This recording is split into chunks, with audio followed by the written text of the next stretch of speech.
For today's video, I'm going to show you how you can disable your web camera and laptop on Windows 10 or 11. The process is actually straightforward and easy. First, right-click on the Start icon and select Device Manager. Before disabling, ensure your camera is working fine by opening the Camera app. Now back in Device Manager, expand the Camera section, right-click on your webcam, and select Disable Device. To re-enable it, simply right-click on the disabled webcam and select Enable Device.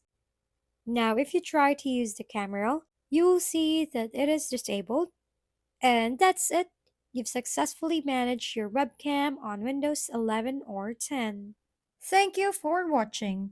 We hope this video helped you figure things out. If we've been helpful, kindly give us a thumbs up. And don't forget to hit the subscribe and bell button for more contents.